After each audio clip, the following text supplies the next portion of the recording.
কবিতার নাম বাঁশিওয়ালা। কবি শুভ দাশগুপ্ত।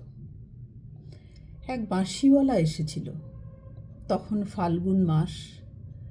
গাছে গাছে কত রং, কত শোভা, কত পাখির কলতান। নদীতে কি অপরূপ ছায়াময় ঢেউ, দূরপথে কি মায়াবী আলো, বাতাসে কি সুগন্ধ। এক বাঁশিওয়ালা এসেছিল, তার বাঁশির সুর মোমের আলোর মতো স্নিগ্ধ, তার বাঁশির শব্দ পাতা ঝরার মতো পেল।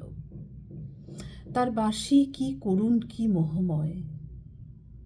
সে এসেছিল, জানালার পর্দা উড়ল হাওয়ায়, দুয়ারের আগল গেল খুলে, বাগানের গাছের পাতার ডালে ছড়িয়ে পড়ল প্রজাপতির মতো রঙিন গান।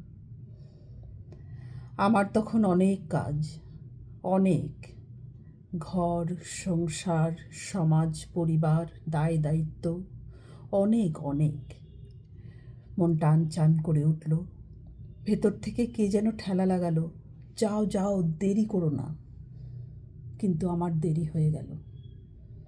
আমার পুজো, আমার গেরস্থালি, আমার কর্তব্য, আমার নিত্যদিনের 7-17 ঝামেলায় আমার দেরি হয়ে গেল।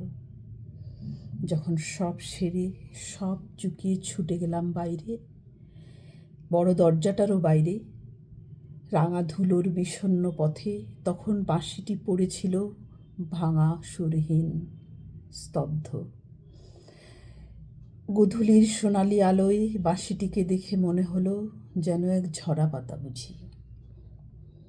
আমি আমার সবটুকু দিয়ে বাঁশিওয়ালাকে খুঁজলাম।